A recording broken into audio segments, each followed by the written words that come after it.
welcome to this Meet the Media session. My name is Chris Hume. I'm a director at Influential. Today we're going to hear from 3 leading journalists about their experiences of reporting on the pandemic and all that it entails. We know that Liverpool was the first UK city into a Tier 3 lockdown and the first to have mass testing. In Greater Manchester, we've had the Mayor, Andy Burnham, going toe-to-toe with Boris Johnson and the government. In the North East, while the rest of us were very much locked down, we had the Special Advisor Dominic Cummings driving up the A1 to see his family in Durham. I think it's fair to say the North of England has been one of the most reported UK regions during this crisis. Our distinguished panel is led by Andy Bounds. Andy Bounds is both the Northern and Enterprise editor of the Financial Times, and his organisation has covered the pandemic from a global perspective. Alex Turner is the joint managing director of the businessdesk.com, and they've looked at the story through the lens of Northern and Midland businesses. We're also very pleased to welcome Jen Lewis, who is the founder of Liverpool Business News, and they've kept a close eye on Liverpool City Region throughout the crisis. And we're still having a few people signing in, so I'm just going to take this time to say hello to the new-ish CEO of Professional Liverpool, Andrew Ruffler, who started his job on March the 16th. Hi, Andrew. What's it like starting a job like yours at a time like this? Strange. what a strange and uncertain 8 months we've had, Chris. I think on March the 15th, I certainly wasn't expecting that that next Monday would be the only time I would see my team pretty much in an 8-month period. But you know, we've managed, and I think that's the main thing. And we had our AGM yesterday, and I thank Alex, Rory, and the team, because they've done a phenomenal job over this period, despite us all being, you know, holed up in our various remote working places. But it's been a strange period for everybody. But you're right, starting a job at this level, you know, Professional Liverpool as an organisation has got a real profile in the city, has been a difficult and uncertain one. But we've got through it, and that's the main thing, Chris. You're obviously in touch with leaders across LCR, including Steve Rotherham. What's been the consensus of how the Liverpool brand has been affected, if at all, by the pandemic? Well, it's an interesting question, that, Chris, because, you know, we've had a chat previously about this. Things like how partying on Concert Square was reported, I think is really interesting, because you could pretty much assume that the same pictures were, the same scenes were happening, whether it be in Manchester, Leeds, Newcastle, Bristol, Nottingham, wherever in the country. But it's Liverpool who always seem to get the headlines in this regard. You know, my background at the RIBA, thanks to that, I've got a national network of contacts, and it was interesting during this period how many still, whether they are based in Bristol or Nottingham, wherever, still have this very negative perception and connotation that's associated with brand Liverpool, and it's something that we need to overcome collectively. And I think some of the things that Steve's done over the last 2, 3, 4 weeks, you know, the conversations and the deal in inverted commas with Boris Johnson, I think will hopefully put Liverpool in a much stronger position, because we need to start addressing those conversations that are happening, again, in inverted commas, down south. We need to start changing the narrative, changing the story. Great. I'm sure we'll pick up that theme during the conversation. Just a bit of housekeeping before we get going. Please use the Q&A box for posting any questions, which we'll come to once we've heard from all 3 of our panelists. I'm now going to hand over to Andy Bounds from the FT, who's going to kick us off by talking us through his experience of working through this pandemic period. Thanks very much, Chris, and thanks for the invitation. For all those who have come to listen, hopefully we'll impart some useful wisdom for you. Like everyone else, you can see I'm in a spare bedroom. My son's off at university. I'm also borrowing his gaming headset, which has come in rather handy, which I wasn't expecting before. So we've all learned to work in this way. And I must say, actually, for the FT, the most remarkable thing was we produce a physical print product, and we've been able to do that without anybody actually being in the office. I mean, obviously the printing's not done there anyway. Funnily enough, it's done in the Liverpool City Region in Knowsley, at the News International plant, but as well as London. But yeah, it's been remarkable. I don't think anybody really thought in the old days we had contingency plans for, you know, if there was a terror attack or a natural disaster or all the power went out. You know, we had an entire site ready to go to, you know, produce the paper, which everyone would dash to in taxis, you know, within an hour. And then actually, I guess that's going to be mothballed now, because you can prove that in these days of online working, you can do everything remotely. And for me personally, it's actually been quite useful in terms of getting to know my colleagues, because obviously they are mostly in London. I'm up in the north, and most of my contact has been by phone call, and now it much more tends to be by Zoom or Teams and face to face, you know, over the wire. So actually, I feel more plugged into the FT than I have done for years, because everybody's having to do the same thing. So they understand what it's like to be in your shoes when you're out of the office, and I'm sure many other national organisations have probably found it similar among your membership. So it's been fascinating. I mean, we're still, the editor would love to get more people back in, but I think we're still operating on about 10 or 20 people a day in the office in London. And as the lockdowns have come and gone, you know, there was a plan to start phasing people back in October, which obviously came a cropper, and then I think January, and now it's looking like March. And I think the acceptance is, like many places, will never be fully back to how we were.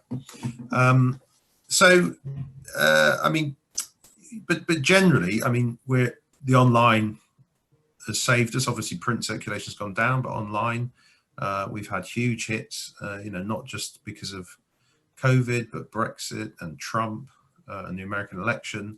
So our readership levels have hit record highs, and our subscriber base is growing. Which the other guys on the panel may reflect as well. There's an incredible interest in news because it's suddenly serious, it's important again, and you need it to make decisions, which is why we're here. And you need trusted news to make decisions. So that's been the, you know, it's been the best of times and the worst of times in some ways. In terms of stories, I mean, Chris kindly asked me to, you know, blow my own trumpet a bit and what stories I've written. And I mean, the first story he asked me of the pandemic, and some of you may remember there was a school in Cheshire, I forgot to look up whereabouts, but a public school had been on a ski trip, and, you know, somebody had tested positive for COVID, and this was in February, I think, and I was sitting in,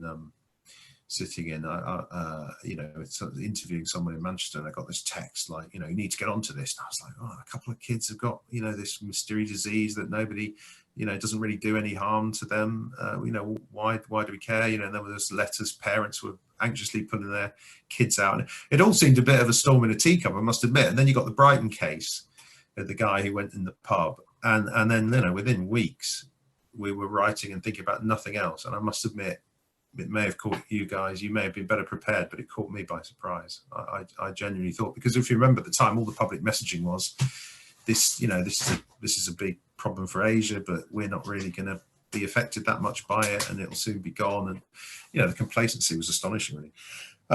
So since then, you know, he's also asked me some of the things I've written during the pandemic, and to be honest, I've done a lot of business stuff, especially on enterprise and support for businesses, but I've also done quite a bit on the test and trace system and local authorities, you know, and I think I was quite early on to, because I'm here, this disconnect between the national system and these local authorities that have directors of public health and contact tracers and have done it on a small scale for decades.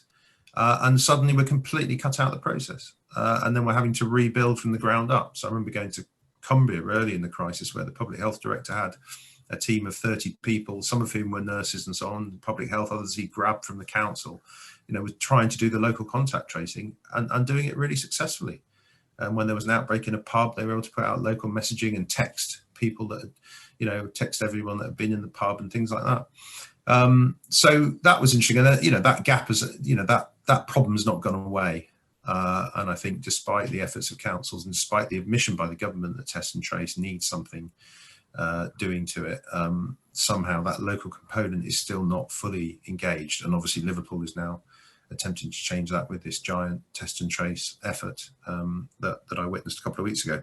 And just on terms of sort of, businesses, good business, bad business, another thing that Chris asked me to look at, I think I would say the supermarkets have come out of this really well, actually. I especially think, Morrison's, I found, even as a customer, the chief exec's direct communication, he's got an email saying, yes, we know we've got a problem here, we're trying to fix it, and can you help us with this? And, I think they're one of the first to offer an NHS only and an elderly person's only hour, and one of the first to ration toilet rolls and stuff like that. So I think they've responded really nimbly. I think the Co-op has done quite a lot on, threats to staff and giving all their workers a bonus. They're putting them up onto the living wage from next year. So I think they've led by example. And I think on the other side of things that probably haven't been covered in glory, some of the retailers who aren't paying their rent, like Boots and Poundland, which has shocked many people. And, especially if they're still open and trading, okay, it might be at reduced levels, but and it's one thing to maybe not pay your rent to some of the big FTSE 100 landowners, but they're also not paying their rent to small regional property firms, which seems remarkable. And then I guess, going back to testing and PPE sourcing, I'm sad to say I don't think the Deloitte and some of the other accountancy firms and consultancies have come out of that particularly well. I just wonder sometimes whether they bit off a bit more than they could chew. This was a fast-moving emergency crisis, and they rolled their sleeves up and tried to get involved with setting up testing centres and obviously Serco with contact tracing. But it's been nothing but pretty negative headlines ever since, and much of it, I would argue, deserved. By contrast, in terms of who else has done really well, I think the Army has, as we've seen in Liverpool again. How much could business learn from the way the Army does things on logistics and command and control structures? And okay, it's different. You can order people about. You could probably be a bit more Priti Patel, should we say, in the Army than some business leaders. But nevertheless, the sort of the work ethic, the orientation around a common goal, and the ability to deliver. Everyone I've talked to who worked with the Army on the Nightingale hospitals, things like that, they just said that you give them a target and they find a way to get it done. They give you a realistic deadline, they give you a realistic prospect of what they'll do, and they find a way to get it done in the time. So, and just finally, I think also, as with professional Liverpool, the banks, again, there's been good and bad examples, and I know it's been really hard with the bounce back loans and everything, but, when bank like HSBC starts saying we're not opening any more business accounts to small business customers, it does seem a remarkable step to take even in a pandemic. So now a lot of other banks followed suit. So I know, again, it's been very hard because they've been used as a delivery mechanism, and they did step into the breach to deliver the bounce back loans, which was a remarkable achievement in many ways. Once again, if you're in it for a penny, I guess you're in it for a pound. And you have to just keep trying to deliver and keep improving your mechanisms so that small business. The danger is now they've extended the bounce back loan period, but there was a period in which you might have had a bounce back loan. You might have been applying for one and run out of time to get one, and then businesses would have been lost. So that's my 2 pence, I think. I look forward to hearing from the others and some questions. Thanks. Yeah, thanks very much for that, Andy. Let's go to Alex now. Alex, I believe you started your career in Liverpool and are no stranger to Old Hall Street. Indeed, you used to be able to find me in Franklin's coffee shop pretty much every lunchtime back in the day when I wasn't going speaking to Fiona and Dom at Rigby's or The Fly. So I really started my journalism career with the Liverpool Daily Post and Echo, as well as then later working for another business on Old Hall Street. And I joined the business desk in 2014, originally as Yorkshire editor, and then became group editor, and then led an MBO 3 years ago. So now wear several hats that span operational and editorial. And really that was interesting back in March when COVID really started to hit the country and our industry and our business. From a business point of view, it was a real challenge for us. We had 31 events that we postponed or cancelled from breakfast seminars through to big award dinners with 300 people booked on. Although, interestingly, we were able subsequently to deliver those last month using a Liverpool business MSP in Aintree. So rather than being stood at the Queen's Hotel in Leeds, I was stood in a warehouse just around the corner from Aintree Racecourse, talking to an empty room. But thankfully, because of webinars, I've got very used to not getting audience feedback. And as somebody in our team said, well, you're used to not hearing anybody laugh when you say any jokes anyway, so you don't lose anything. Editorially, it's been an interesting time for us. We've always worked quite flexibly. Well, certainly in the last 3 or 4 years, we've moved much more in that direction. So operationally, we didn't have too much to change up from an editorial point of view. I think we had to extend our range in what we covered. So we cover regional business news. So we steer clear of local politics and party politics. And so in some respects, we're a little bit unfamiliar with, the inner workings of the councils and the like. And so we had to, sharpen up some of our connections in that point of view. We wouldn't previously have had anything to do with, public health or education normally. Although, and Andy reminded me about the Cheshire School. So that was a breaking news story that we sent out when that happened, which probably looked strange at the time to some of our audience. And then in terms of our, other early stories, there was I think it was a travel lodge in York got shut down. There was one of the very early outbreaks over there. And from a business point of view, there was a lot of excitement in Birmingham, where I was at the time, around a big UK-China conference being held in Birmingham in either late February or early March. So there'd been a launch event in early February where everyone was talking about what was about to happen and everyone being very excited. And then how quickly that changed from it might be a bit smaller than we think to it's not happening was, I think, our first realization that this was going to get serious quite quickly. What we've tried to do over the last few months is, I suppose, stay true to what our audience expects from us and stay very much on that regional business news. So, that's obviously covering, the government measures and the business support schemes. It's covered, the local restrictions. One of the interesting ones for us was one of our best read stories of the period was the impact on West Lancashire.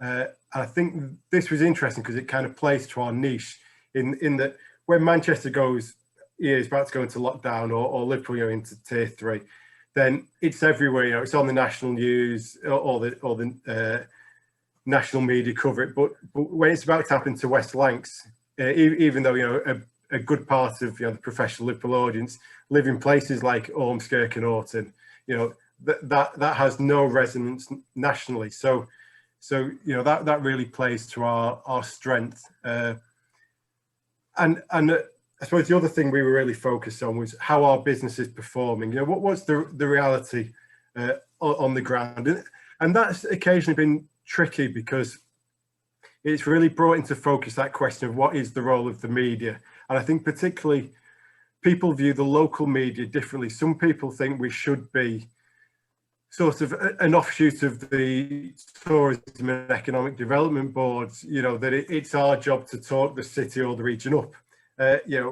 I see our job differently, that it's to accurately reflect what is happening. So it's neither to talk it up or to talk it down.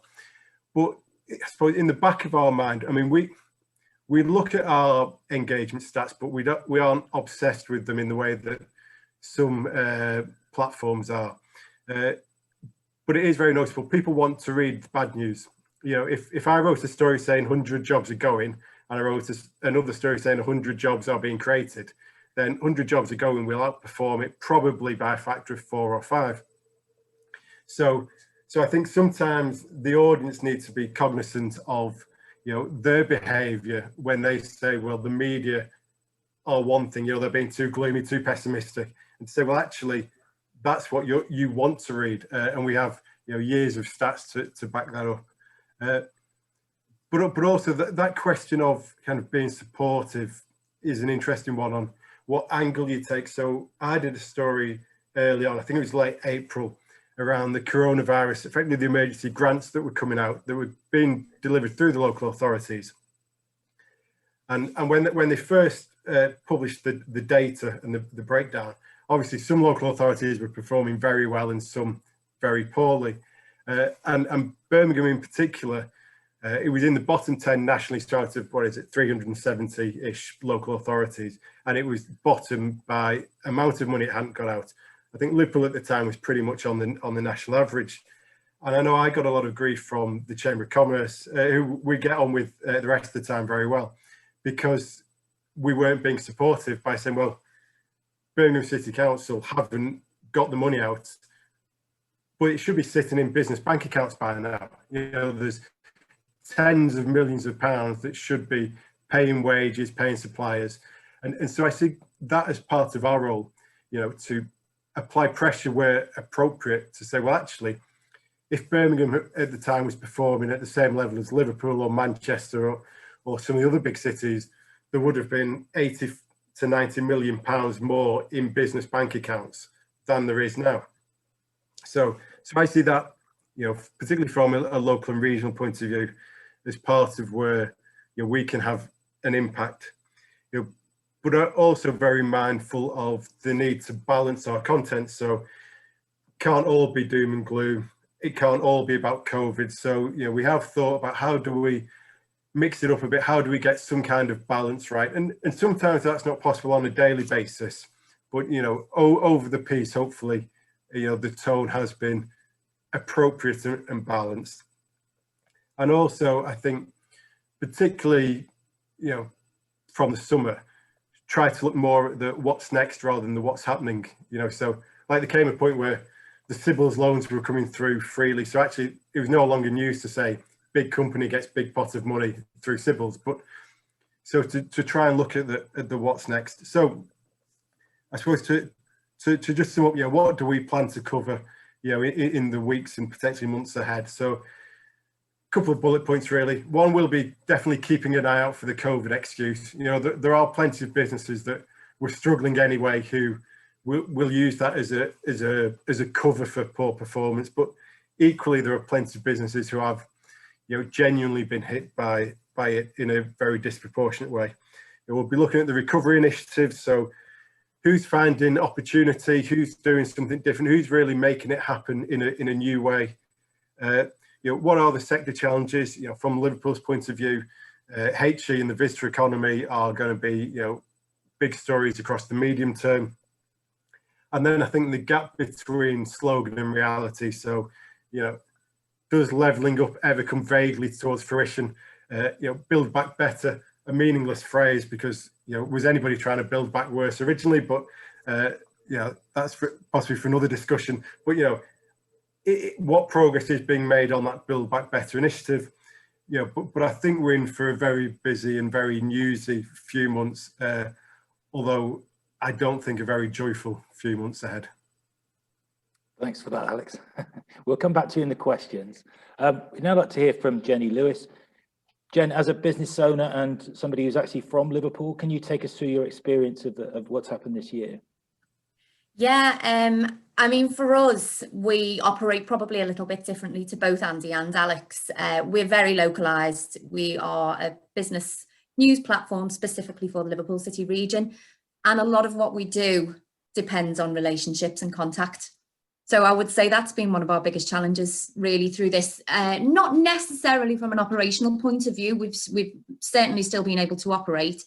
But I just think in a general kind of positivity and productivity kind of way, we've both struggled with that a little bit, not having that contact with the people that we maintain relationships with. Lucky that from LBN's perspective, we've had a lot of pre-existing relationships with our sponsors, our supporters, our partners, which we've been able to maintain, you know, really well through the power of Zoom, etc. And so that's also enabled us to keep a steady flow of news as well. In terms of us reporting on coronavirus, Andy, I think, mentioned before, there was definitely a complacency when this began. And even from our perspective as well, we were quite surprised looking back through the news that we'd posted on coronavirus to find that the first story we posted was actually back in February. And it was a Jaguar Land Rover story about how their sales in China had dropped, and it was a direct effect of coronavirus. But I think even at that point, you know, over here, we were still sort of thinking it's a million miles away, it's not going to affect us. And there was a general complacency. When we started to hear the coronavirus narrative more and more in March, Tony McDonough, who is our editor, who I know Alex knows very well, we took a view that we would try to report as positively as we could, which I think we had a responsibility to on a local level. We were getting a lot of stories about keep calm and carry on, but then there came a point where it kind of had to go from that to we've got to report in a very real and honest way about this. So what we tried to do in our reporting was to remove the politics and remove the blame element and just try as best we could to keep to the raw facts, as raw as you could get, which obviously that took quite a while to come through as well, because it was the unknown. We were dealing with the unknown. In terms of our audience, we found some quite strange patterns. We operate purely digitally. We don't do anything in print anyway. At first, we started to find that our audience took quite a rapid incline, I think because more and more people were doing things digitally and online. I guess it was a time allowance thing. People had a little bit more time to digest and absorb news and read news, and an appetite. You know, people wanted to know what was going on. We have experienced massive dips, and I think, speaking from a personal perspective, I think it's that people have at times throughout the pandemic become a little bit disengaged with media and the way that the virus has been reported.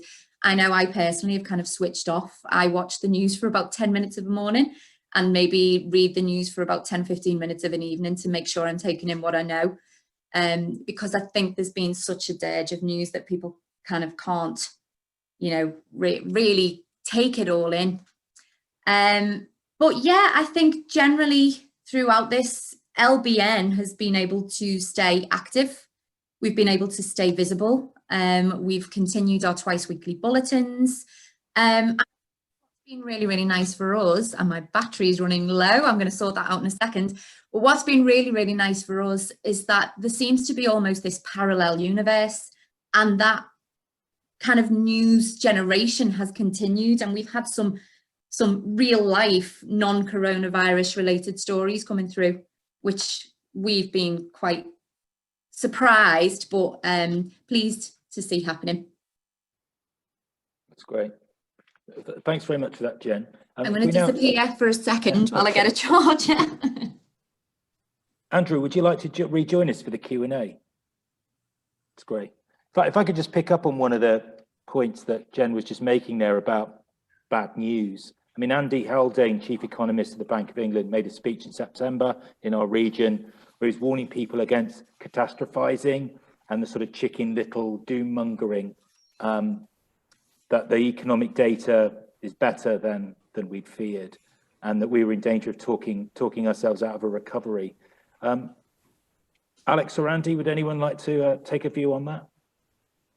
You want to go first, Alex? Yeah, can do it. Well, I'll jump in. I suppose that, you know, I wear two hats really, that, you know, group editor and also business owner. So, you know, group editor, you want to, you know, be positive where you can, and the business owner bit says, well, you know, we're lucky we don't have the Brexit problem, particularly, other than the impact that has on some of our commercial partners and them sitting on their hands. But from a coronavirus and economy recovery point of view, do any of us think actually we're in the middle of what will be a sustained recovery, or, you know, the economy dipped sharply, recovered sharply, but no, you know, the gap is still significant. So I think it's our job to try and reflect reality. And actually, very few of the business owners I speak to are particularly optimistic. You know, they're trying to be optimistic about Q2 onwards,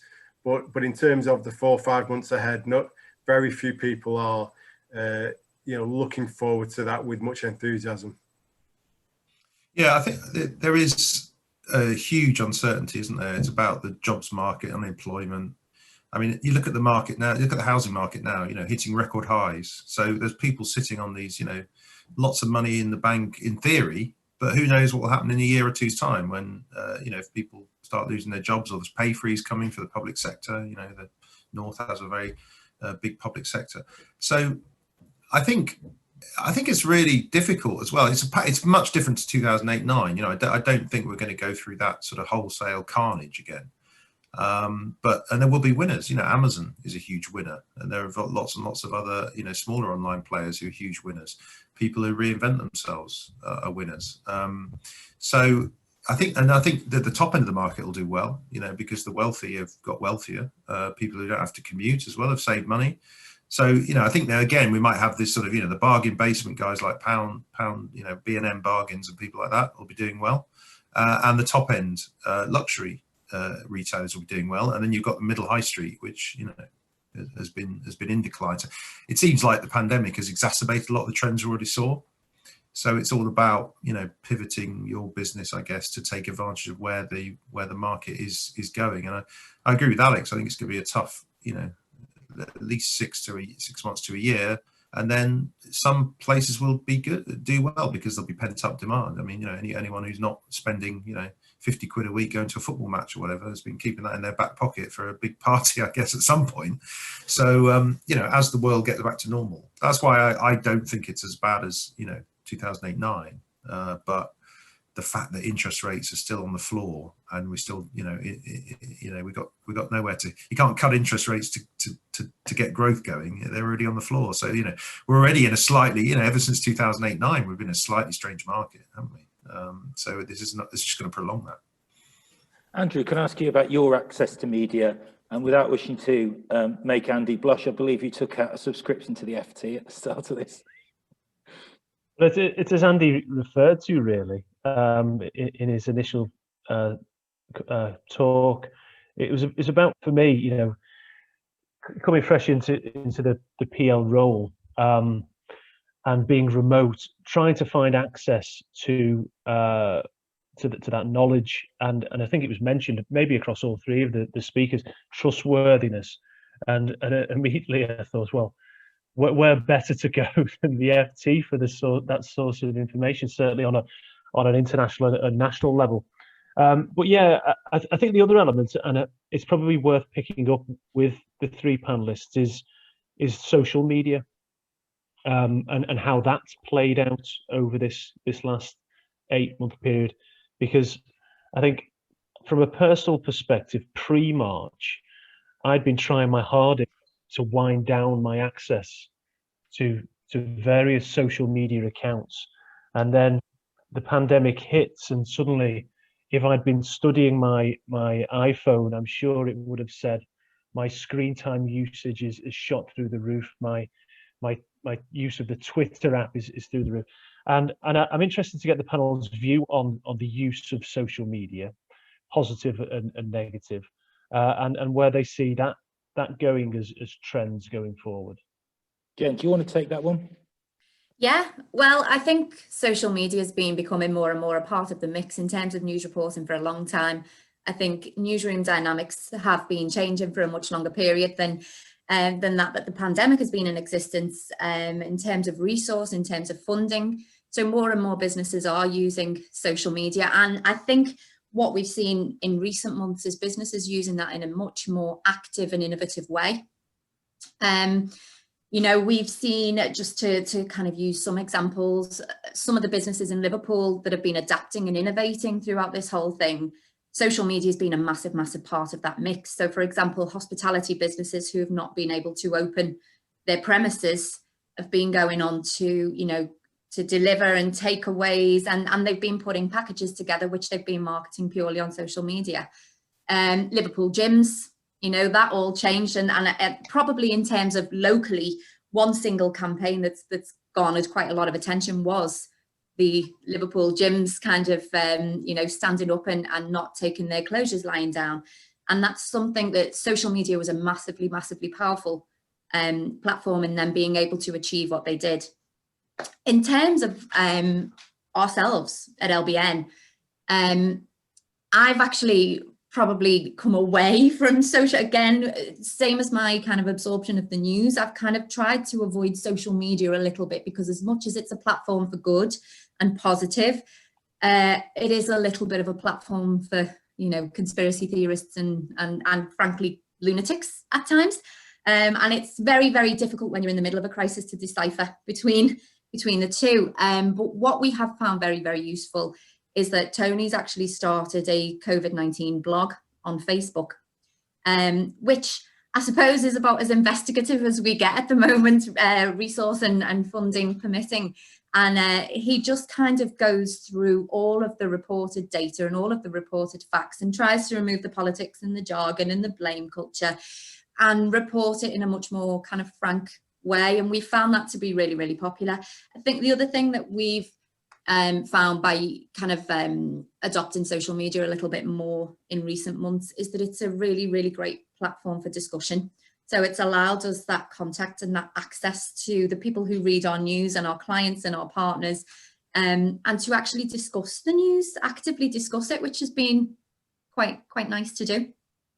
Andy, does it work for you as a source of stories? Obviously, Donald Trump tweets something, you might write about it, but for example, Peter Kinsella, you know, the founder of Lunia, absolutely anguished open letter to Rishi Sunak, which was retweeted, you know, thousands of times and ends up on the BBC. Is that something the FT would report? Yeah, I think I did report that actually. I mean, yeah, the Lunia letter. I mean, yeah, when you're looking for examples, I mean, because it's hard, isn't it? When you're a journalist, you get told, well, you know, we hear restaurants takings down 50%, this, that, the other. What do you do? You can ring up a bunch of restaurants out of the blue and say, you know, you'll know a few anyway. You could check a couple of guys you know, and then they may be, actually, it's okay here, you know. So then you ring a few randomly. But you know, you get somebody like that who brings himself out and lays it all out and explains how heartrending it is.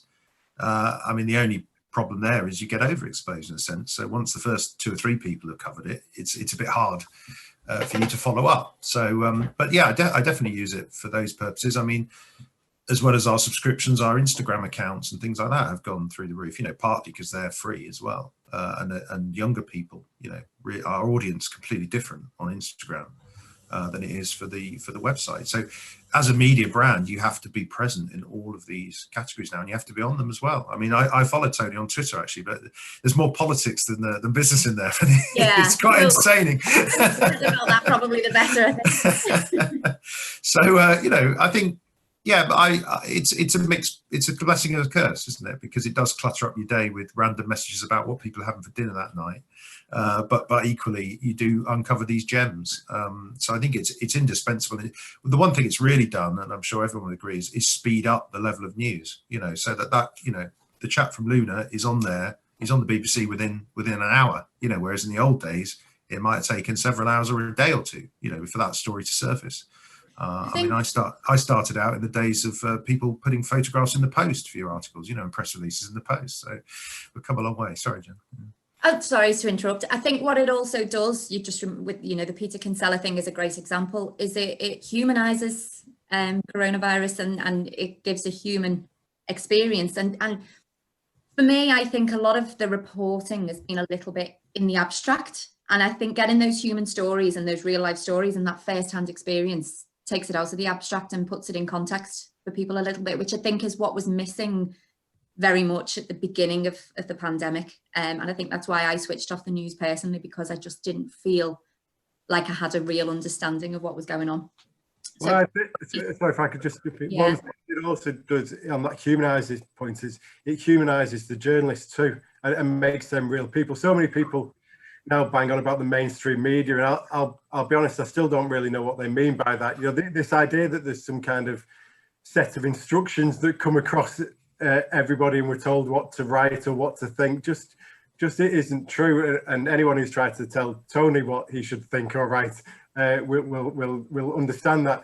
But and you see some great examples, you know, Jen Williams at the MEN, who sort of provides that running narrative of, you know, what she's hearing and the conversations and her frustrations. You know, people like David Collins at the Times as well are doing a really good job across the north. You know, they partly go into bat for the North and the issues and help to amplify them. But they also, you know, do a really good job on social media of sort of explaining some of the process. So I think that's a really valuable use of social media. Alex, you mentioned when you were speaking previously about you're not going to have people using the COVID excuse. I mean, when a storm like this is blowing, I'm just wondering how much harder it is to find the time to go and root out stories and dig around and hold people to account, which is, you know, part of what yourselves, the FT and others do. Yeah, it's hard. I think the hardest thing I've found is the lack of casual conversations. So, you know, you aren't stood at a bar after a networking event or a dinner and somebody tells you something that they perhaps wouldn't have done at, you know, 9 a.m. on a Monday morning. I think, you know, that flow of information has become much trickier anyway over the last sort of 15 years of my experience, where things have got much more tightly controlled by PR departments and people being more perhaps corporate than they used to be. But I think I think it's for journalists to do the job that they're meant to. You know, that I don't want to be critical of too many people, but there's a cadre of journalists who almost wouldn't recognise that idea of going around digging up a story. You know, and so I think it's for those organisations and those journalists that do recognise that as their main role to really try and work that much harder, particularly as, you know, there's an awful lot to go at. It's just challenging for everybody at the moment. Do you worry about that, Andy, that, you know, if there's a big lockdown announcement, that might be a good day for somebody to bury some bad news, for example, the government? Well, I mean, the irony is, if there is a big lockdown announcement, we know we'll read it in the media before we hear it from the government. I mean, you know, I think the media has had a remarkable cry. I mean, some of the stories I read, I can't believe I'm reading. You know, all the Cummings and Kane stuff and the bust-ups in Downing Street. I mean, the kind of level of access and the information journalists are getting in a lockdown world is quite remarkable. And I think the bigger danger is this, what Alex says and Jen as well about your contact, you know, and I mean, we all rely on meeting people and talking to developing relationships, and, you know, you get these great sources that you've had for years, but you want new ones for the next few years. So, you know, although they're still feeding you and you're getting some scoops from people you've met, you know, and cultivated and had dinners with over the years, it's much harder to build the fresh relationships. And, you know, hopefully that will change as we get back to more normal. But I think, again, you know, Alex is dead right. We're going to see lots of, especially FTSE businesses saying, you know, oh, you know, COVID's done this to us, COVID's done that to us. And, you know, a bit like the weather with farmers, isn't it? It's always too hot or too cold or too wet or too dry. So that, again, you need decent journalists to ferret that out, because a lot of journalists, sadly now, won't have the time and will just regurgitate the press release. And, you know, you even see some of this horrible corporate language creeping in at times, you know, where, you know, they're using the kind of the language of the announcement in the news, and our job is to explain it to ordinary people. So we should, you know, we forward looking, you know, things like that have to be banned in my book. Okay, well, we'll go to some of the questions from the audience now, and we have one from Sue Harris, who's asking the FT principally, but I guess everyone, do you see yourselves returning to the office, or will you substantially continue to operate as remotely? This is different for you, Andy, isn't it? Because you kind of do work from home anyway. Yeah, I think we'll be blended, you know, another horrible word probably, but yeah, I think, you know, not that many people will go back into the office 5 days a week, and I think we'll have to keep our numbers down, but also for lifestyle balance. I think that, you know, what I do at the moment, what I did before was office a couple of days a week, home, and then on the road. And I think, you know, more and more people will move to that model at the FT, but there will still be, you know, weekly meetings, but there'll be facilitators you can dial into them. At the moment, you know, our editorial conference, for example, on 10 o'clock every morning, where we discuss the big stories of the day, that was for a group of people in London. There'd be 40 people in the room. They're now streaming that, so anybody around the world that works for the FT can they can't contribute, but they can at least see what's going on. And I think that's the model. That will be the model for the future, and that's quite healthy. Alex and Jen, do you see yourself returning to the office? I hope so, not least because a couple of months ago, I moved house so that I was halfway between our Leeds and Manchester offices and haven't been to either since. But but I think there is so much benefit in getting the team together and being able to work in the same space, you know, and particularly for those of us brought up on that kind of newsroom environment, you know, the buzz and the speed that engenders is quite hard to generate every day on your own.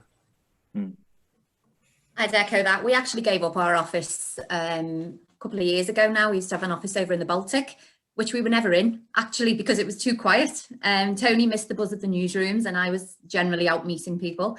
But I hope we go back to our unofficial office of coffee shop hopping quite soon, just to get to the nub of some stories. And again, just going back to that point about making contact with people again and being able to get to the news that we're not managing to get to at the moment. We are relying very much on people feeding us their news rather than going out and finding it. So plus Tony gets to cancel my calls every now and again, whereas I usually know where he is at any given point in the day. So I'm quite looking forward to being able to go and surprise him again when he's sat in Cafe Nero. Great. We have another question. I think it's from Pete Smith. How is Liverpool's business and economy reported by the national news media? How's it improved over the years? I wouldn't mind adding to that, saying what stories do you think Liverpool needs to tell now to support its own recovery? Should we start with you, Andy? Yeah, I think it has improved, definitely.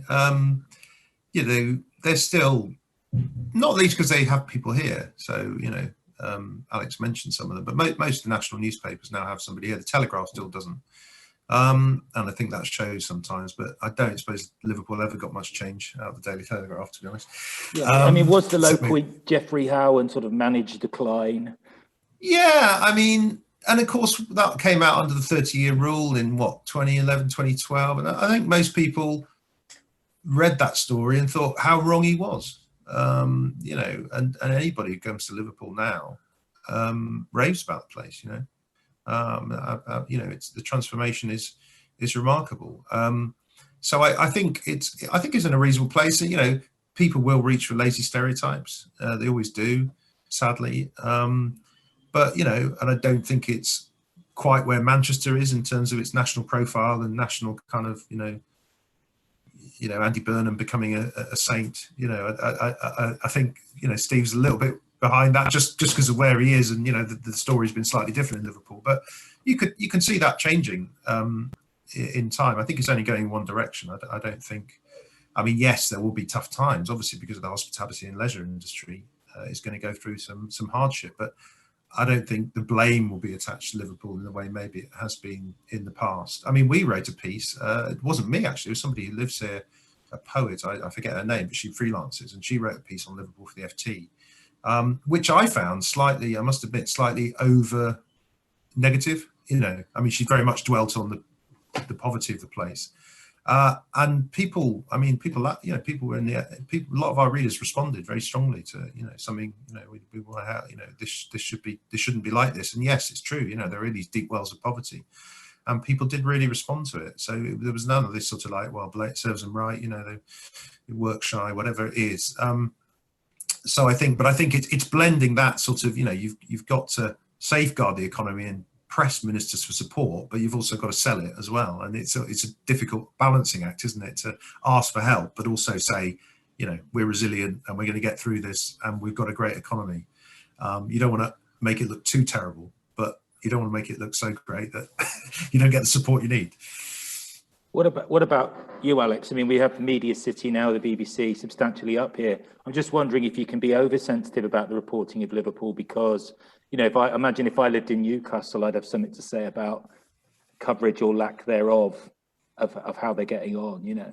Yeah, absolutely. I mean, I think from a Liverpool point of view, I think, you know, the tone has definitely shifted over the last, you know, 10, 20 years. Not shifted far enough, but, you know, it's definitely going in the right direction.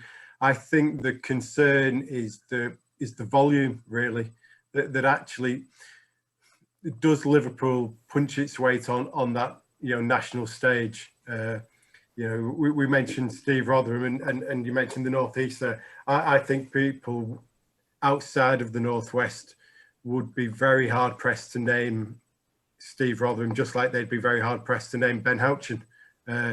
You know, and I think that's a real challenge for the city to really kind of step forward. And I think Manchester, you know, its scale, its size, you know, having Andy Burnham, and also, you know, the great business success stories that it has.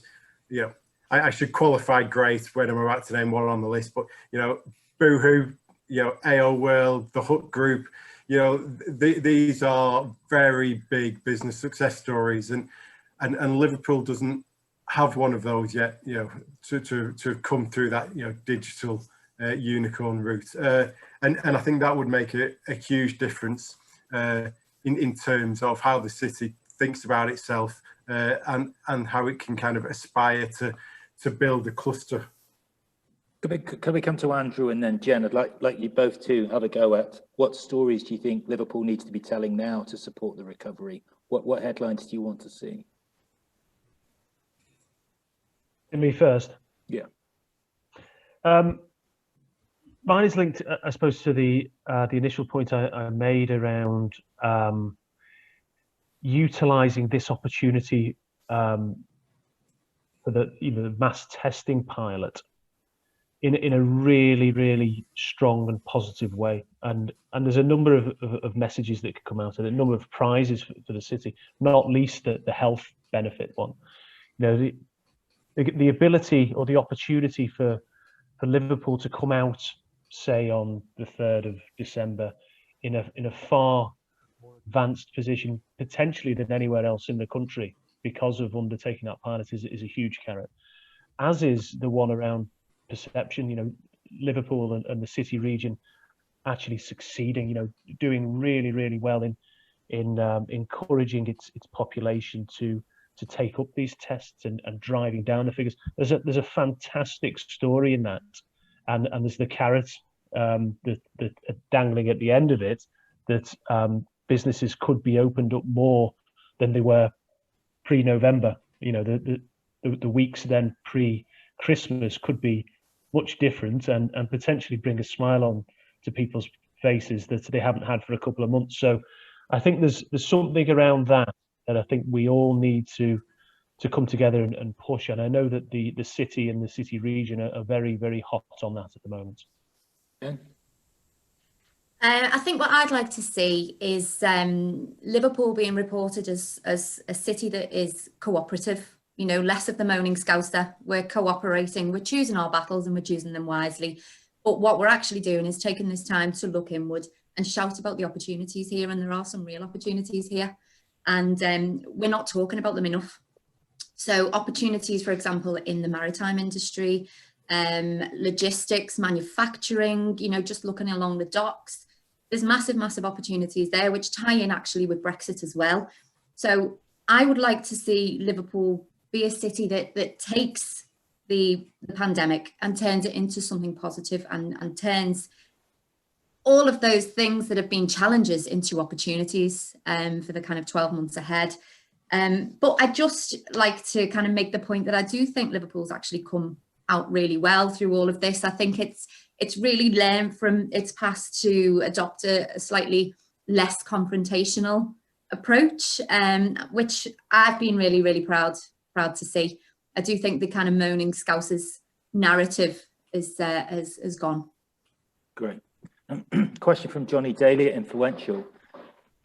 Liverpool, the knowledge economy and life science is very important for Liverpool. What do we think of the way that scientists, public health officials, and epidemiologists, I can't say it, how have they done with the media? You know, we've seen more scientists on TV, live press conferences than ever before. What do we make of their performance? Are they getting their message across? Are those presentations effective? Should we start with Alex?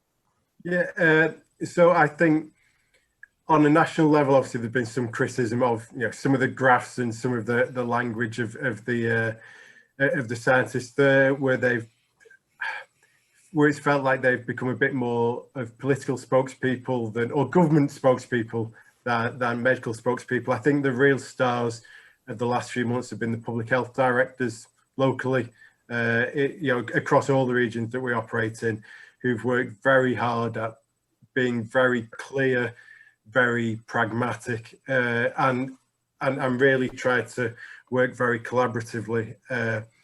I think everybody, especially journalists, could benefit from, how can I put this, being smarter. Actually, is there a better understanding of how statistics work and probability works? Are we going to spend more time being comfortable with nuance? Not everything is black and white, not everything is clear, not everything is known. So I think too often we reach for quick, easy answers when actually the truth is far more nuanced and difficult to ascertain. We're running out of time, so I'll come to Jenny and Andrew to close, but Andy to close. But I'm just wondering as well if we could relate this a little bit to vaccine. Are we getting the right sort of communications around the vaccine? Because there's some cause for optimism there, isn't there? At least two that sound quite promising. How do you feel about the vaccine reporting, Jen? Well, it feels like there's an end in sight again, doesn't it? And I think that's been the most difficult thing for me personally, and I can only relate this to me personally, really, because we are so isolated. But the most difficult thing for me has been there hasn't been a clear picture, and there hasn't been an end in sight. And I think particularly with lockdown 2, lockdown 1, we were told it was 3 months. We needed to just knuckle down, get through it, and there was an end date. We knew what we were working towards. With lockdown 2, it all feels a little bit more indefinite. I've certainly experienced a little bit of unexplained anxiety. And I think it's the not knowing. So I think the vaccine is a positive thing, purely just for maybe giving us some form of timeline and some sort of answers. Andy, have the anti-vaxxers got to you, or will you be in the queue for the jab? Well, it's fascinating. I'm not sure if I'll qualify. I'm slightly under 50, I'm pleased to say. So I think I'm going to be in the last group to qualify.